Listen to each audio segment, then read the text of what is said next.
오직 예수님, 우리 예수님의 십자가, 우리 예수님의 재림 믿음으로만 구원받습니다. 삼일체밖에 없습니다. 하나님의 말씀 정보, 예수님의 생명, 성령님의 기 에너지, 삼일체 하나님께 찬양과 경배와 영광을 세세토록 돌립니다. 아멘. 21세기는 신학자가 되라, 과학자가 되자, 그 다음에 설교자가 되라. 일반 성도들은 신학자가 되라, 과학자가 되라, 전도자가 되라.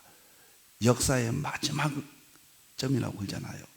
재림이 언제일지는 모르지만 성경 마지막 종말의 모든 징조가 다 드러났습니다. 이번에 이스라엘 문제를 특집으로 다루고 있습니다. 다음 보겠습니다. 계시록 종말론 통일자 특별 설교.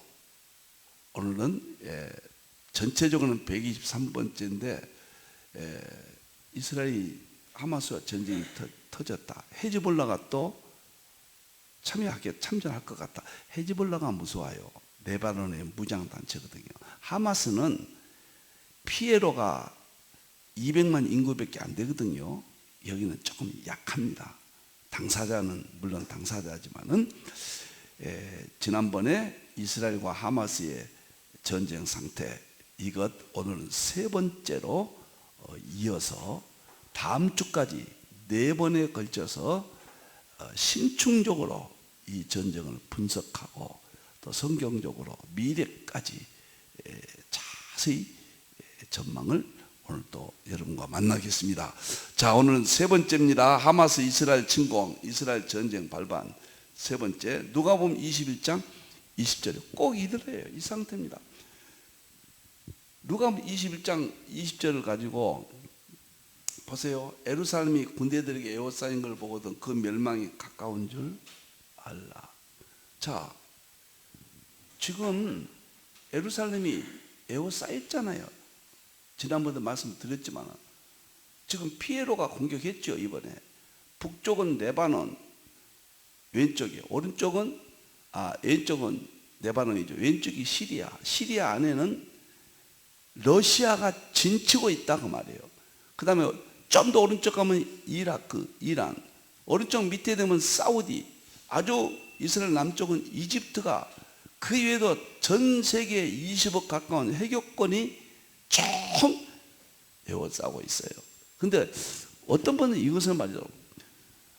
이건 종말론과 상관없다, 이렇게 이야기한 분이 있어요. 이건 완전히 종말에 관한 겁니다. 지금 현 상태를 말한 겁니다. 왜 그러냐? 누가복음 21장이 예수님이 재림에 대해서 지금 말하고 있는 거예요.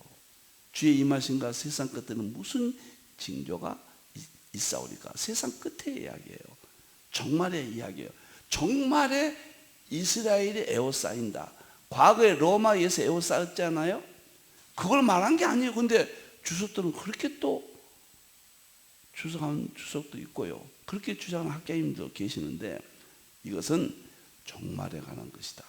그리고 지금 이스라엘이 에워싸이는 이 상태와 예수님이 예언한 상태는 일치한다.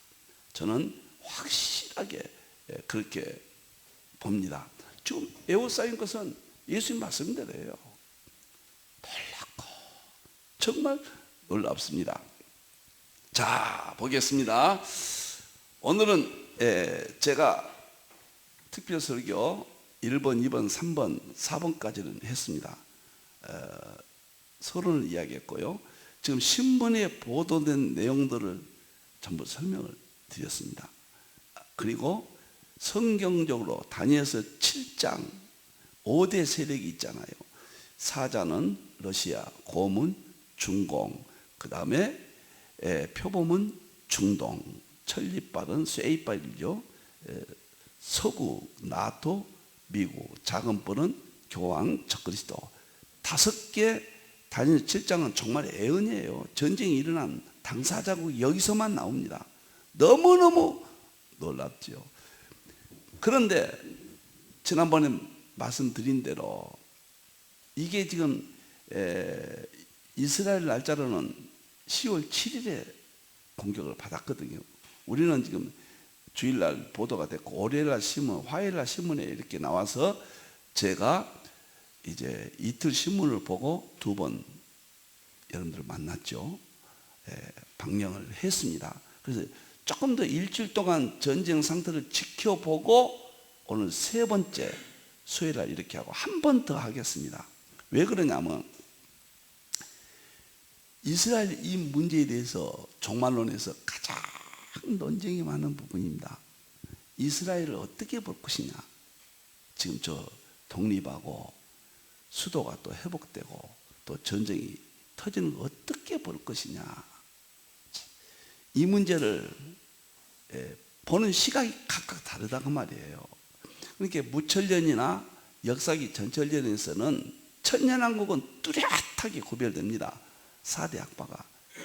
근데 징조에 대해서 무천년이나 역사기 전천년에서는 대부분 이스라엘 영적으로 봅니다. 실제적인 이스라엘 독립에서 징조로, 그리고 이것이 구속사의 계승으로 이렇게 보지 않아요. 이스라엘은 끝났다. 교회가 대체했다. 대체 신학. 이 문제로 보거든요. 근데 세대주의에서는 이스라엘 독립을 굉장히 중요하게 생각합니다. 그래서 이스라엘 독립을 구약교회의 회복, 신약교회와 이방인교회와 유대인교회 분리, 이 이스라엘이 지금 전쟁 상태, 이것이 대환란으로 이어지는데 대환란에서 유대인에게만 해당된다. 세계 교회와는 상관없다. 유대인 핍박으로 계시록도 유대인에게만 해당된다. 4장 이하는 그러잖아요. 7년 전에 휴거하고 교회는 7년 후에 예수님 재림하고 그 다음에 남은 자들 유대인들도 그때 휴거한다. 이걸 세대주의 종말론이라고 그러거든요. 물론 신앙은 존경하고 열정적이니까요. 감사하죠. 그러나 이스라엘의 이 2가지 견해가 팽팽합니다. 이스라엘 문제를 어떻게 다룰 것인가. 저는 다 4대 악바를 통합해야 된다. 지금 통합 융합 시대다. 저는 이것을 예수님의 말씀한 징조로 본다고 말이에요. 이것은 이스라엘이 징조의 의미로 받아들여야 한다. 마태복음 24장 3절에 제자들이 주의 임하신가 세상 끝에는 무슨 징조가 있사오리까? 세상 끝에 종말의 징조, 재림의 징조. 마태복음 16장 3절에 너희가 날씨는 분별할 줄 알면서 시대의 표적을 분별하지 못하느냐? 저는 징조로 본다 그 말입니다. 징조로. 그러니까 무천년이나 역사기 저는 역사기 전천년에서 기본으로 해서 통합 계시록을 주장하니까요. 영적으로 이스라엘 보는 것은 팩트인데, 일어난 현실인데, 성경 그대로 나타났는데, 이스라엘이 독립했고 무화과나무 비유, 이스라엘이 수도를 회복했고 이스라엘이 에워싸고 이스라엘 전쟁이 일어나고, 팩트를 어떻게 영위하느냐? 응? 영위할 수 없다. 그 다음에 과거로 돌릴 수 없다. 초림으로 돌릴 수 없다. 저는 이 부분에 대해서 무천년이나 역사기 전천년이나 세대주의나 후천년이나 다 우리 안에 신앙의 한 형제입니다. 이것은 비판이 아니라 선한 논쟁을 통해서 하나로 통합해야 될 숙제 앞에서 이렇게 다 내놓고 우리가 일을 통합해야 된다. 아주 중요한 문제거든요. 세대주의는 이것을 이스라엘 독립을 인정한 까지는 좋아요. 징조로. 그러나 이것을 계시록으로 연결해 가지고 유대인에게만 해당된다. 이 상황을. 그 다음에 이스라엘의 이 상태를 이방인 교회와 유대인 교회로 분리시킨다. 구약교회 회복으로 본다. 이것은 절대로 저는 반대합니다. 그러면 유광복인 목사, 당신은 어떤 것이냐? 4대 악바를 통합해서 성경적으로 어떤 것이 맞고 어떤 것이 제 개인 생각으로 잘못됐는가. 그래서 징조로서 이스라엘 독립을 인정해야 된다. 영위하면 안 된다. 과거로 돌리면 안 된다. 예수님 말씀하시고 주의 임하신가 세상 끝에는 무슨 징조가 있어? 이스라엘 무화과나무 독립한다. 징조에 대한 답변이거든요. 이스라엘 독립했어요. 그럼 예루살렘이 회복된다. 예루살렘이 회복됐어요. 누가 본 대로. 예루살렘이 에워싸였다. 에워싸였어요. 이스라엘에서 전쟁이 일어나요. 다니엘서 9장 24절에 끝까지 이스라엘은 전쟁이 있겠다고 그랬잖아요. 전쟁이 일어나는 징조예요, 징조. 이건 세대주의, 계시록, 유대인이 당하는 그게 아니에요. 전 세계 대환란에서 나타날 징조예요, 징조. 이걸 영예하면 안 돼요. 그 다음에 구약계 회복으로 봐도 안 돼요. 이방인교와 유대인교의 분리로 봐도 안 돼요. 계시록이 유대인에게 해당된 전쟁으로만 봐도 안 돼요. 전 세계적인 예수의 말씀은 정말의 징조로서. 그러니까 제 견해를 이해하지 못한 사람들은 이강문 목사도 세대주의가 아닌가, 터무니없는 소리를 하거든요. 저는 세대주의를 존경합니다. 그러나 세대주의 이론은 징조로 이스라엘이 인정하는 것, 그거 하나 저하고 동일합니다. 맞는 것은 맞다고 해야죠. 저는 이러한 안목에서 오늘 세 번째 하고 일주일 후에 또 지켜봐야 돼. 좀 지켜보고요. 전쟁이 어떻게 흐르고. 일주일 후에 신학적인 문제를 오늘 통합을 해서 제가 한 번 더 특별 수요일 날 마침 붉은말 전쟁을 하고 있지 않습니까? 지금 마침 일치하기 때문에 4번에 걸쳐서 말씀을 드리도록 하겠습니다. 그런데 제가 일주일 지켜보고 일주일이 하겠다고 그랬는데 한 가지 보세요. 1500명의 사망자가 지금은 수천 명으로 늘어났습니다. 그 다음에 150명 인질은 맞고요. 그런데 제가 다니엘서 7장을 가지고 사자와 곰, 중동 세력, 구소련 세력과 서방 세력이 둘로 갈라진다, 분명히 이야기했죠.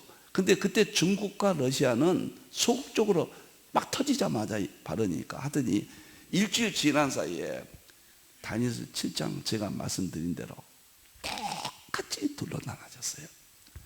지금 시간 관계상 그러겠습니다만은 사우디가 이스라엘 잘못됐다, 사우디가 수교를 하려고 그랬거든요. 이스라엘과 그 취소하겠다, 피해 쪽에 딱 섰습니다.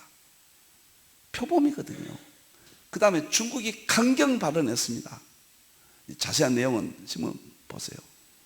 이스라엘이 공격적인 발언하고 두 국가를 인정해야 된다. 러시아가 또 초강경 발언했습니다. 이스라엘에 대해서 강한 비판을 가했습니다. 그러면 우리가 지금까지 붉은 말, 다니엘서 7장, 다니엘서 9장, 다니엘서 8장, 다니엘서 11장을 통한 제 여러분과의 설명과 100% 일치하고 2500년 전에 그 내용이 지금 현장 팩트와 100% 일치한다. 제가 통합계시로 이런 측면에서 문제가 없다, 하자가 없다는 것을 저 개인적으로 말씀을 드립니다. 그러면 이제 앞으로 이 전쟁이 하마스와 이스라엘 전쟁이 어떻게 되겠는가, 현상까지는 설명을 드렸습니다. 오늘은 이것이 어떻게 발전하겠는가 성경의 근거에서 함께 유추를 하겠습니다. 그리고 다음 수요일에 한 번 더 신학적인 문제, 지금 이 전쟁에 무천년, 전천년, 세대지, 후천년, 이런 학설적인 측면에서 어떻게 이것을 통합하고 진단할 것인가. 자, 이제 저는 미래를 이렇게 봅니다. 미래를요, 다니엘 현재 상태 전망은 이스라엘이 에워싸인다. 누가복음 오늘 21장에 더 해교 세력들은, 중동 세력들은, 다니엘서 7장의 표범 세력들은 이스라엘을 강하게 공격 준비를 갖출 겁니다. 여기서 3차 세계대전이 일어나니까요. 이스라엘 땅에서 정말의 징조예요. 유브라데 전쟁으로 전체적으로 보니까 저는 대환란 시작되면 유브라데 전쟁이 일어나는데 그 직전의 상태로 저는 보거든요. 그러니까 얼마나 에워싸였습니까? 전 세계 해교권, 구공산권으로 이스라엘 그 조그마한 나라가 에워싸였잖아요. 이스라엘과 하마스 전쟁에서도 이스라엘 복수전 형태로 진행될 것이다. 하지만 유브라데 전쟁으로까지는 확대되지 아니할 것이다. 다만 그 전조로서 이스라엘 편에 EU 플러스 미국 서방 세력이 서게 되며 팔레스틴 편에 피에로 팔레스틴 편에 중동, 중국, 러시아 세력이 서게 되는 모습이 더욱 두드러지게 된다. 지금 완전히 두드러졌잖아요. 즉 대환란 직전 유브라데 전쟁 직전 상태, 예비적 상황이라고 볼 수가 있다. 이스라엘은 표본과 같은 중동 세력에 의해 에워싸일 것이다. 군사적 절대 우위인 이스라엘 국가와 일개 조직인 팔레스틴 가자 지구 전쟁은 상대가 될 수 없다. 이란이 개입하면 미국이 자동 개입하게 되므로 확정될 것이나 이란이 계속 관련서를 부인하고 있어서 미국이 개입하기 어려우므로 5차 중동 전쟁으로 확전되지 않을 것으로 본다. 누가복음 20장 20절 에워싸이는 것을 보거든 예수님이 말씀하시. 그래서 저는 이스라엘이 보복까지는 처참하게 할 겁니다. 200만이 조금 넘거든요. 가자 지구에. 여러분들이 보면 이스라엘 중심으로 해서 옛날 블레셋 땅인 가자 지구가 있고 이스라엘 에워싸인 거 직접 바로 시나이 반도 이집트가 모든 대포를 향하고 있습니다. 북쪽은 국경선에 왼쪽이 레바논. 근데 이 레바논이 문제예요. 또 헤즈볼라라고 무시무시합니다. 무장단체가. 그거는 훈련받은 무장단체예요. 거기서 이스라엘 공격을 지금 시시탐탐 노리고 있거든요. 이번에 개입하겠다. 대포를 쏘았잖아요. 이스라엘과 지금 소극적으로 지금 포가 서로 날아들고 있어요. 그 다음에 북쪽 오른쪽이 시리아인데 이게 또 난리입니다. 러시아가 이스라엘을 공격하고 무너뜨리려고 국력을 동원해서 시리아 땅을 완전히 러시아 군대가 에워싸고 있습니다. 그런데 러시아뿐만 아니라 이란이 또 시리아 땅에, 이란은 직접 국경이 닿지 않거든요. 시리아 땅에다가 군사기지를 또 놀라운 것은 그 북쪽에 터키 세력이 시리아 땅에 3개국의 반이스라엘 진영이 에워싸고 있어요. 이것을 보고 참 놀랍고, 죄송합니다, 놀랍고 놀라워요. 이란이 핵을 개발한다면 이스라엘은 150기에서 200기로 보거든요. 그러니까 이스라엘은 러시아로 대부분 핵이 배치되어 있고 이란, 그다음에 이집트, 사우디 이쪽으로 또 배치가 되어 있고 바로 국경인 시리아 땅 뭐 말할 것도 없죠. 완전히 예수님 말씀하신 징조, 여러분 징조로만 보시면 돼요. 징조로만. 너무너무 신비하고 너무너무 참 신비합니다. 자, 이제 미래를 우리가 보겠습니다. 미래 진행 시나리오입니다. 현재는 복수전으로 끝날 것 같다 이렇게 보고, 이스라엘은 더 에워싸인다 이렇게 봅니다. 그런데 그 복수전이 처참합니다. 지금 피에르 땅은 물도 없지요. 그 다음에 양식도 없잖아요. 저는 대환란, 창세 이르러 없는 환란이 이번에도, 대환란은 더 무서워요. 창세 이르가 없으니까. 이번에도 넌지시 우리가 이해할 수 있잖아요. 전쟁, 대환란은 무시무시합니다. 그래서 내가 붉은 말은 이번에 모든 성경의 연구를 다 풀이하고 있습니다. 붉은 말이 실질적인 대환란이에요. 여러분들 전쟁이 일어나니까 기근이 문제가 되고, 기근이 있으니까 사람이 죽고, 청황색 말, 검은 말 다 연결되죠. 자, 미래는 진행은 저는 이렇게 봅니다. 미래 진행입니다. 첫째, 이스라엘이 성전 재건을 시작할 것이다. 그 땅은요, 아브라함이 이삭을 바쳤잖아요. 모리아산. 그 장소입니다. 거기에다가 이스라엘이 시작되잖아요. 이스라엘 생명의 존재의 의미입니다. 거기에다가 솔로몬이 성전을 세웠어요. 성전, 이스라엘의 심장이에요. 성전을 세웠는데 AD 70년에 무너졌잖아요. 근데 688년도에 오마르가 해교 사원을, 오마르 사원을 갖다 세운 거예요. 그 장소가. 그러니까 이스라엘은 국가 전부의 방향이 그 오마르 사원을 헐고 그 다음에 옛날 성전을 찾는 거. 이것은 누군가 영웅이 나타나서, 메시아가 나타나서 그 문제를 해줄 것이다. 그것이 메시아 사상이거든요. 유대인들의. 우리는 메시아 사상이 예수님이지만 그들은 예수님이 아니에요. 저 성전을 헐고 누가 저것을 짓도록 우리를 도와주는가. 그래서 미래는 이 전쟁이 증오로 더 쌓이고 더 명분을 줍니다.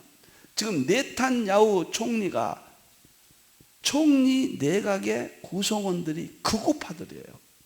저 성전을 지금 당장 헐자는 거예요. 세계 여론이 무섭고 미국이 만류하고 있고, 이라면 3차 세계대전 러시아의 핵이 날라올지도 모르니까 지금 이스라엘도 고민 많이 하죠. 그러나 성경 예언은 바로 성전이 재건될 것이다. 왜 재건되냐면은 보세요. 이스라엘 독립이 무화과나무 비유가 1948년 5월 14일 성경이 성취됐죠. 예루살렘 수도가 회복된다고 돼야 된다 예언되어 있는데 2018년 5월 14일 독립 70주년에 트럼프 대통령에 의해서 예루살렘 수도가 회복되죠. 딱 한 가지, 오마르 사원 대신 삼성전이 세워져요. 100% 준비된. 이것이 구약교의 회복이 아니고 영적인 게 아니고 무천년이나 역사기 전천년 세대주의 구약교 회복 아니에요. 예수님 말씀하신 세상 끝에 징조예요. 예루살렘이 에워싸일 것이다. 징조예요. 세상 끝에. 바로 유브라데 전쟁입니다.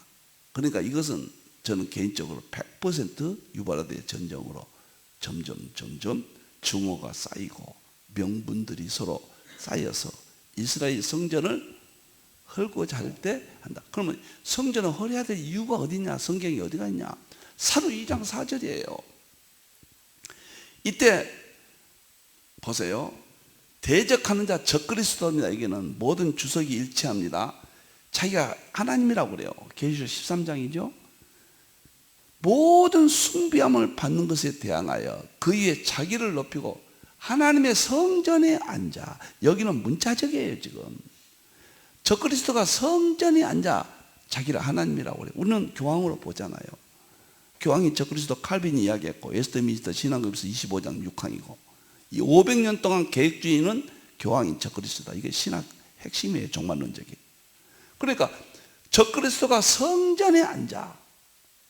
성전에 앉아. 교황 적그리스도에 의해서 대환란이 전쟁이 불붙을 겁니다. 그리고 세계를 지배하고 자기가 성전의 대환란 중간에 하나님이라고 그런다.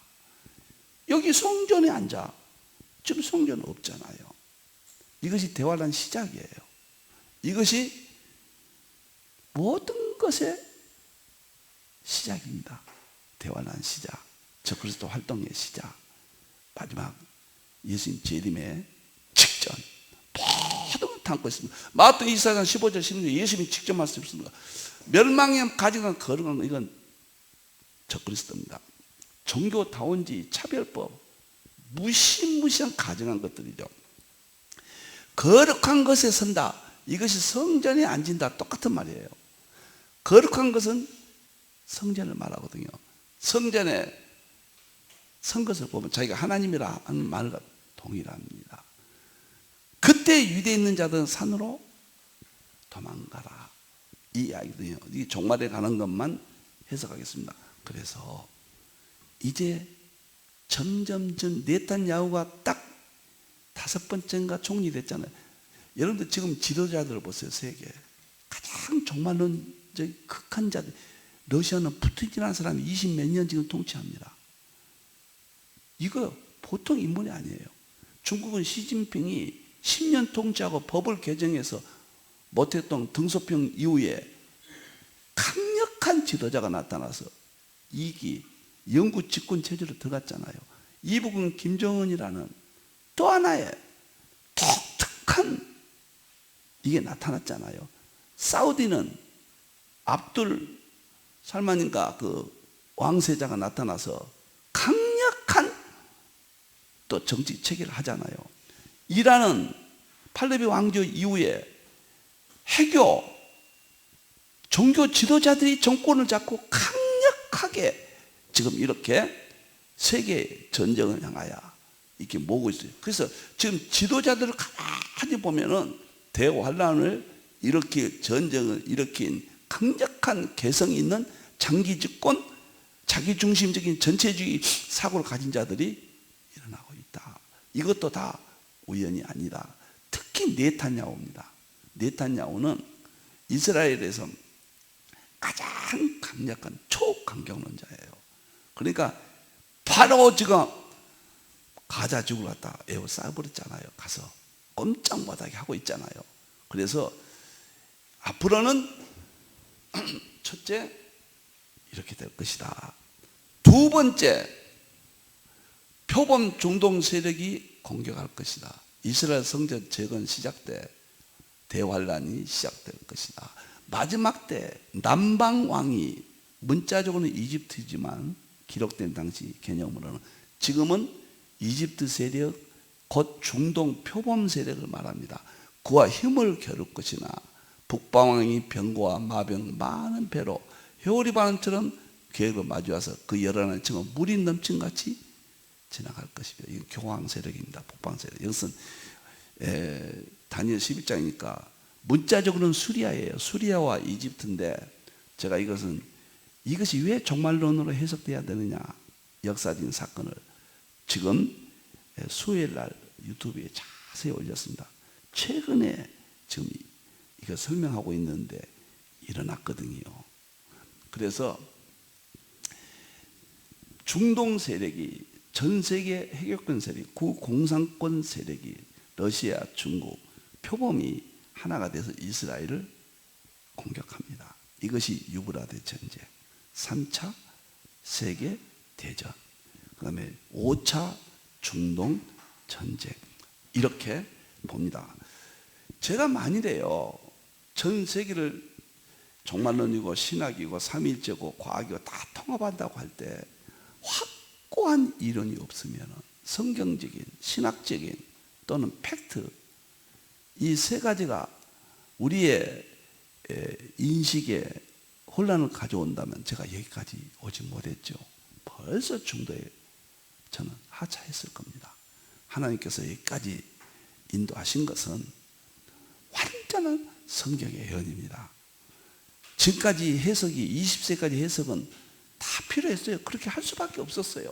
21세기는 부족한 제가 통합, 융합 모든 신학도 통합하고 종말론도 통합하고 이 방향으로 가지 아니하면 저는 길이 없다. 개인적으로 그렇게 봅니다. 그래서 제 해석이 다소 통합, 융합이라는 명제는 인정하지만은 해석이 생소할지 모르지만은 자세히 이름 듣고 결정하셔야 됩니다. 이제는 마지막이에요. 자, 보세요.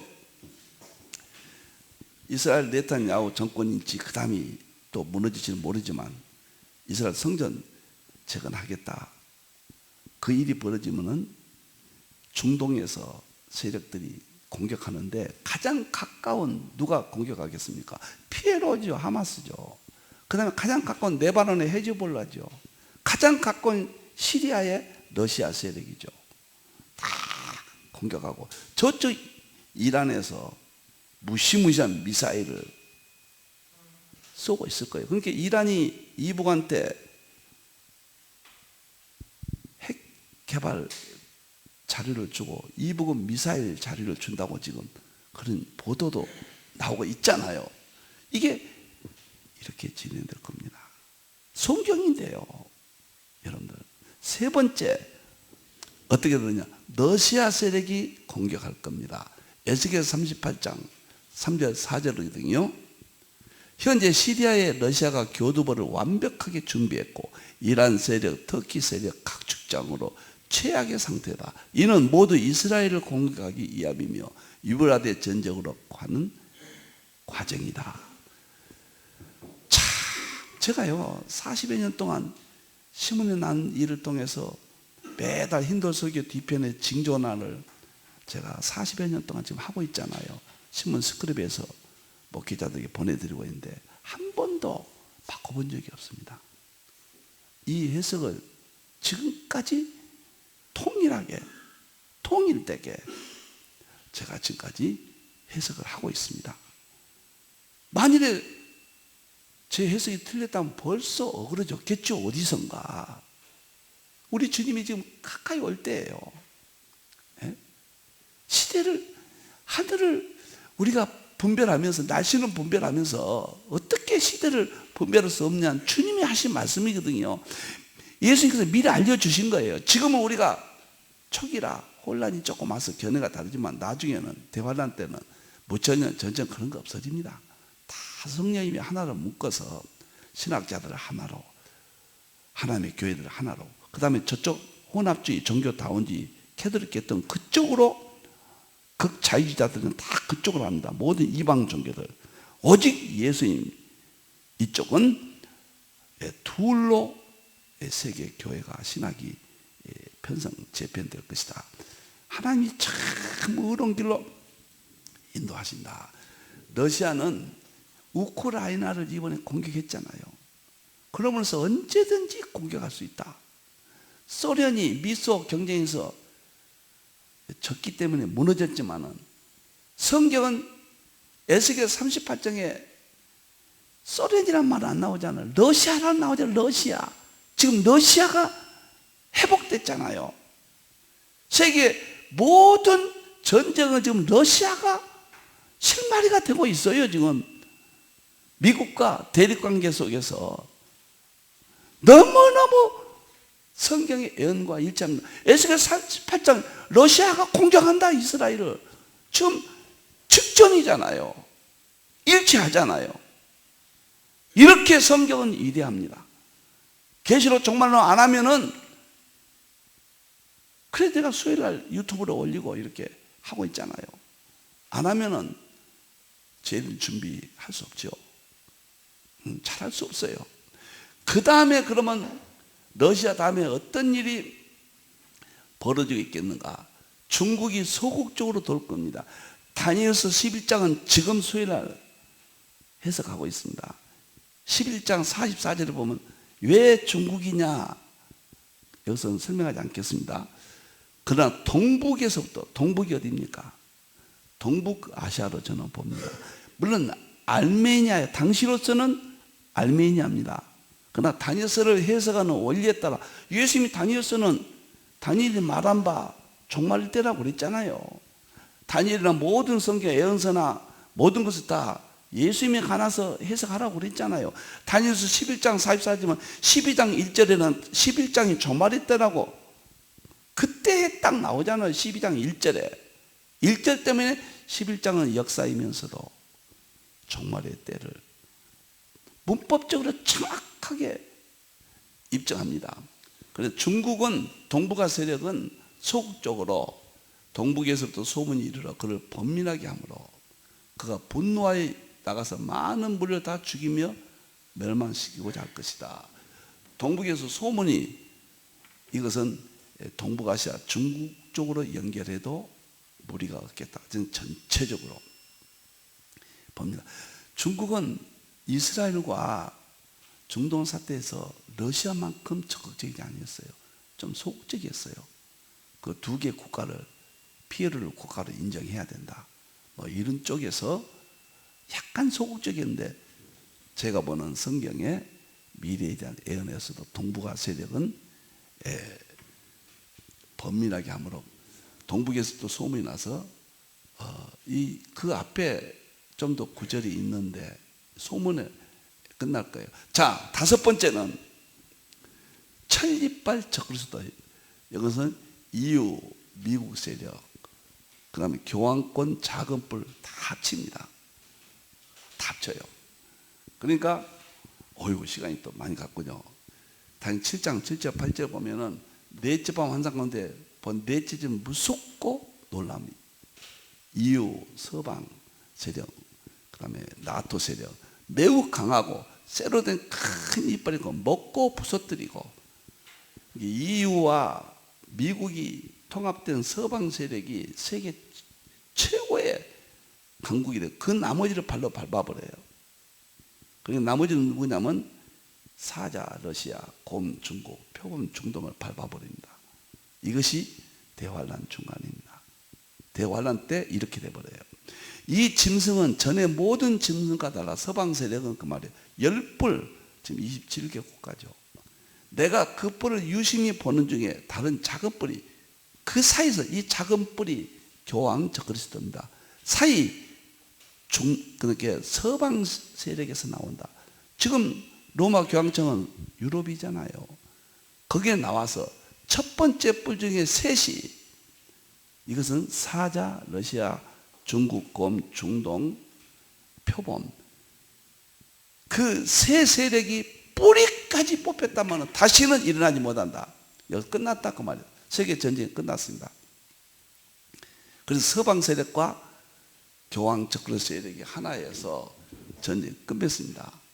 작은 뿔에는 사람이 눈 같은 눈들이 있어 또 입이 있어 큰 말 하더라. 하나님을 해방하고 자기가 하나님이라고 그래요. 큰 말은 자기가 하나님이라고 한다. 이거 대환란 중간에 전쟁이 끝나고,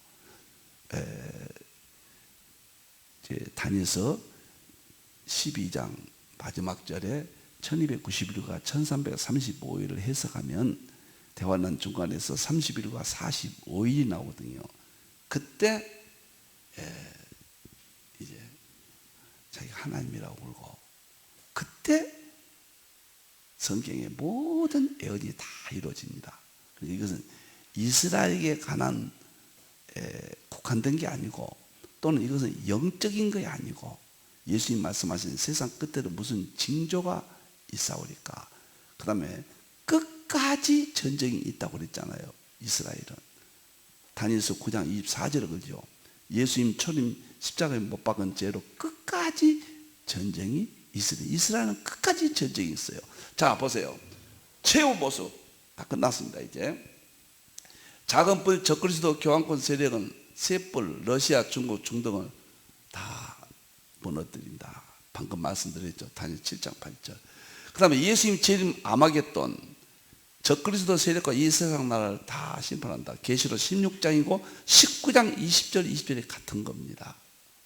예수님이 재림해서 적그리스도 유황불석이 거짓 자 집어넣어버리고, 나머지는 모든 그의 나라들은 이제 뭐입니까? 말탄자, 예수님의 입으로 나오는 말씀으로, 검은 말씀이죠.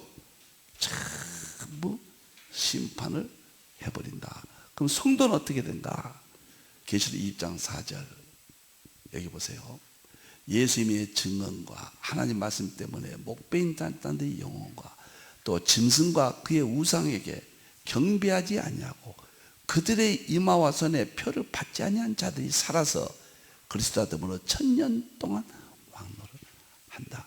이 말은 오직 예수님 신앙으로 정통 교회들이 마지막에 구원받고 그 다음에 1000년 동안 왕노릇 한다. 이스라엘은 여기서 이제 결론이 납니다. 로마서 11장 25절 27절을 보면은 이스라엘은 예수님을 초림까지는 이스라엘 중심이었습니다. 성경도 완벽히 기록하고, 그 다음에 야벳 족속 서방세로 넘어갑니다. 그 다음에 이스라엘은 역할 없어요. 예수님 죽인 대가로 2000년 동안 형벌을 받고, 대환란 때 적그리스도 문제로 메시아를 그들이 기다렸던 게 잘못된 것을 깨닫고 성령님의 역사로 온 이스라엘이 구원을 받으리라. 그러니까 그래서 여기서 바울이 31절에서 하나님께 영광 드리잖아요. 자기 백성 이스라엘도 구원 계획이 있잖아요. 그러나 이스라엘이 구약교회가 회복된다든가 이방교회 유대인교회 분리된다든가 성전 짓고 메시아가 온다, 그것은 결코 아닙니다. 구원에 참여할 수 있습니다. 기회를 준다고 돌아온다. 선민이었던 그들도 구원에 동참하게 된다. 대환란 마지막 때로 봅니다.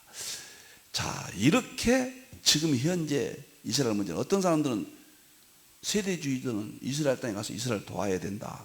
있을 수 없는 이야기죠. 그렇게 육절한 거 아닙니다. 응? 또 종교 다니자 피해를 도와야 된다. 또 어떤 사람들은 이건 세상 일이니까 영적인 우리 구속사는 상관없다. 여러 가지 견해들이 있잖아요. 저는 징조로서 세대주의 이론도 아니요, 영적으로 보는 것도 아니요, 예수님 말씀하신 그대로 참 100% 진행되고 있다. 정말 재림이 가깝다. 저는 먼 하늘 이상한 구름만 봐도 행여나 내 주님 오시는가요? 손양호 목사님, 주기철 목사님, 그렇게 재림을 눈앞에 오시는 것처럼 찬송을 부르며 감옥에서도 또 아들 이런 가정의 비극에서도 그 신앙을 지키고 그 유산을 우리에게 물려줬습니다. 자, 이스라엘 문제 미래 어떻게 되겠는가? 성경에 의해서 제가 설명을 자세히 드렸습니다. 다음 수요일에 한 번 더, 그러면 신학적으로 이 문제를, 과연 이스라엘 이 사건이 구약교회 회복이나 이방교회나 구약교회 분리, 그 다음에 이것은 유대인에게만 국한된다, 이렇게 세대주의 이론이 맞느냐? 아니면 그 같은 구절들은 영적인 것이다, 지금은 성경과 관계없다, 이렇게 무천년이나 역사의 전서에 보는 것이 맞느냐? 아니면은 필자대로 이것은 예수님 말씀하신 마태복음 24장 3절 4절에 마지막 때 세상 끝에 주님이 임하실 때 어떤 징조가 있사오리까? 무화과나무 싹이 나고 독립하고 예루살렘이 회복되고 전쟁이 일어나고, 이 모든 과정은 전 세계적인, 전 교회적인 징조의 사건이다. 저는 이렇게 보면서 오늘 여러분과 이 모든 문제를 같이 살펴보았습니다. 다음 시간에 신학적 문제를 살피고 특집 방송 4번 마치도록 하겠습니다. 하나님께 영광 돌립니다. 기도하겠습니다. 하나님 감사합니다. 영광 받으시옵소서. 우리 눈앞에 지진과 기근과 적그리스도 종교 통합주의, 전쟁, 말할 수 없는 예수님 말씀하신 것들이 일어나고 있지만 날씨는 우리가 분별하면서도 시대를 분별 못하고 있습니다. 깨워 주시옵소서. 하나님이여 hin돌에 하시는 이런 모든 하나님께 허락하신 이 모든 일들이 저희의 잘못이라면 바로 세워주시고 평생 동안 예수님 재림을 연구했던 힌돌을 지켜주시고 오늘도 이 말씀 안에서 평안을 주시옵소서. 다시 오실 예수님의 이름으로 기도하옵나이다. 아멘.